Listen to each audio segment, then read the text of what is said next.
मैंने यह नोटिस किया कि वो मुझसे बात करने की कोशिश लगातार करता ही रहता था। एक दिन दोपहर को रवि घर पर नहीं थे। मैं अपने बेड पर बैठी थी, तभी अचानक किशोर कमरे में आ गया। अब वो एक वजह बन गई थी मेरे वहाँ बार बार जाने की। मेरा नाम रीना है। मेरी शादी एक बड़े घर में हुई है। मेरे पति राजीव की फैमिली का अच्छा बिजनेस है। राजीव इकलौते हैं। सास ससुर, मैं और राजीव, हम 4 लोगों का ही परिवार है।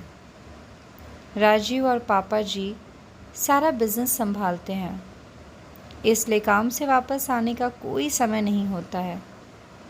राजीव अब एक नया काम शुरू करने वाले हैं, नई जगह पर। वहाँ पर हमारा एक फार्म हाउस भी है, इसलिए हम दोनों कुछ दिन वहाँ जाकर रहेंगे। फार्म हाउस में समय बिताने के साथ राजीव अपना काम भी करते रहेंगे। सुबह जल्दी ही हम लोग फार्म हाउस में पहुँच गए। फार्म हाउस की देख रेख के लिए एक नौकर था। वो वहीं पास एक रूम में रहता था। हम जैसे ही पहुँचे, दूर से किशोर दौड़ता हुआ हमारी कार के पास चला आया। आकर उसने ही कार का दरवाज़ा खोला। नमस्ते मालकिन, हंसते हुए मुझे बोला। राजीव ने कहा, यह किशोर है, हमारे फार्म की देखभाल करता है। मैं अंदर जाकर बैठी। थोड़ी देर बाद राजीव अपने काम में बिज़ी हो गए। उन्होंने किशोर को कहा कि मैडम को फार्म दिखा दो। किशोर बोला, ठीक है साहब। वो मुझे फार्म दिखाने ले गया। फार्म में हम घूम रहे थे, तब गेट के बाहर एक लगभग 6-7 साल की लड़की ने किशोर को आवाज़ लगाई। वह स्कूल से वापस जा रही थी। किशोर बोला, मैडम मैं आता हूँ। वो गेट पर खड़ा उस लड़की से बात करने लगा। मेरी नज़र पड़ी तो वो लड़की मेरी तरफ ही देखे जा रही थी। फिर वापस आकर बोला, मैडम आप आराम करिए, मैं आता हूँ। ऐसा बोलकर वो चला गया। अगले दिन सुबह फिर राजीव अपने काम में जल्दी चले गए। मैं सुबह सोकर उठी। मेरे उठते ही मुझे दरवाजे पर किशोर दिखाई दिया। मैंने पूछा, क्या कर रहे हो यहाँ पर?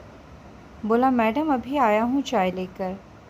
मैंने बोला, ठीक है, यहाँ टेबल पर रख कर चले जाओ।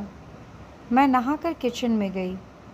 किशोर वहीं था, अपना कुछ काम कर रहा था। फिर वो मुझसे बातें करने लगा।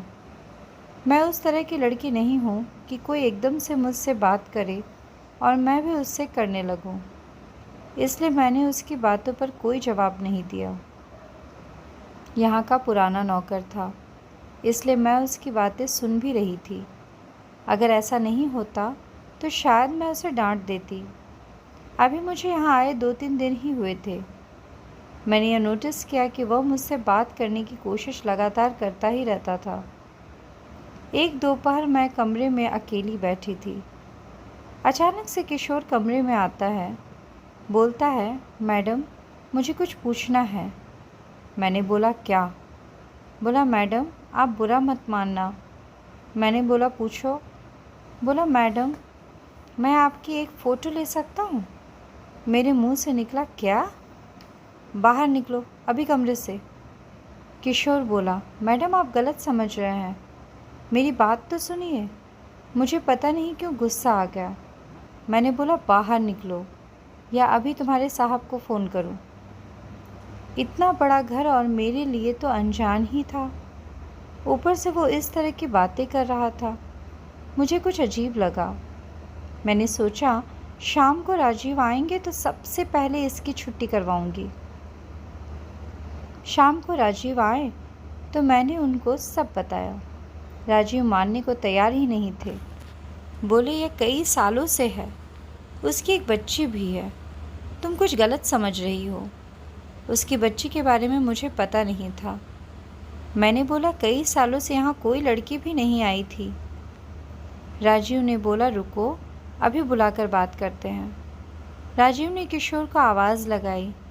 किशोर आया तो राजीव ने बोला, क्या हुआ? किशोर, तुम्हारी मैडम कुछ कंप्लेन कर रही है। साहब, मैंने सिर्फ फ़ोटो लेने को कहा था। राजीव ने पूछा, क्यों चाहिए तुम्हें फ़ोटो? किशोर बोला, साहब, आप तो जानते हैं मेरी 7 साल की एक बच्ची है। उसकी माँ उसके पैदा होते ही चल बसी थी और जब वो 2 साल की तब हमारे घर में आग लग गई। भगवान की कृपा हम तो बच गए, लेकिन उसकी माँ की सारी निशानियाँ ख़त्म हो गई। बिना माँ की बच्ची को संभालना बड़ा मुश्किल होता है साहब। मैडम, उस दिन जब मैं आपको फार्म दिखा रहा था तब स्कूल से वापस जाते वक्त उसने हमें देख लिया। मेरा घर यहीं थोड़ी दूर पर है। उसकी दादी उसे संभालती है। हमेशा मुझसे पूछती रहती है कि पापा, मेरी मम्मी कैसी दिखती थी, कैसी चलती थी, कैसे बात करती थी। मैं उससे कहता था वो बहुत सुंदर थी। यहाँ गांव में उसके जैसा कोई नहीं था। आपको जब देखा तो उस दिन मुझे उसने यही पूछा, क्या पापा मम्मी ऐसी थी? मैंने उसे कहा, हाँ ऐसी ही थी। तब से ज़िद पर अड़ गई कि मुझे मैडम से मिलना है। वो मेरी मम्मी जैसी है। स्कूल नहीं जा रही। मैं इसलिए आपसे बात कर रहा था कि आपको यह सब बता सकूं, लेकिन आपका स्वभाव अलग है। फिर उसने आज सुबह से कुछ खाया नहीं। बोल रही है फ़ोटो लाना, मैं मेरे स्कूल वाले दोस्तों को दिखाऊंगी कि मेरी मम्मी ऐसी थी। तो मैंने बोला कि मैं तुझे फ़ोटो लेकर दूंगा। वो बोली, पक्का से लाना। इतना कहकर किशोर फूट फूट कर रोने लगा। रोते हुए ही बोला, बच्ची है मैडम, उसका नसीब ही ऐसा है। पैदा होते ही माँ मर गई और बाप मुझ जैसा मिला। मैडम, हम साहब से कुछ भी बोल देते हैं। साहब का कभी मुझे डर नहीं लगा। यही आदत मुझे पड़ गई और मैंने आपको भी अपना समझकर बोल दिया। आप मुझे बताने देती तो मैं आपको भी बता देता। किशोर की बातें सुनकर मुझे अपने आप पर गुस्सा आया। राजीव ने किशोर को चुप कराया और कहा कि बच्ची को वहाँ क्यों रखते हो? उसे यहीं रखो, इतना बड़ा फार्म हाउस है। कल बच्ची को लेकर आओ। सुबह वो बच्ची को लेकर आया। बच्ची को दूर से ही मुझे दिखा रहा था। शायद अब भी झिझक रहा था। मैं खुद बच्ची के पास गई। बोला, अरे हम यहाँ 4 दिन से हैं और आप अब आ रही हैं? मेरे ऐसे कहने से बच्ची के चेहरे में जो मुस्कान आई वो अनमोल थी। वो मुझसे लिपट गई। जब तक मैं वहाँ रही मैं उसके साथ खेलती और हंसती रही। एक अलग खुशी मिल रही थी। अब वो एक वजह बन गई थी मेरे वहाँ बार बार जाने की। तो दोस्तों, अगर आपको मेरी ये कहानी अच्छी लगी हो तो इस कहानी को लाइक करें, ज़्यादा से ज़्यादा शेयर करें और हाँ, मेरे चैनल को सब्सक्राइब करना बिल्कुल ना भूलें। धन्यवाद।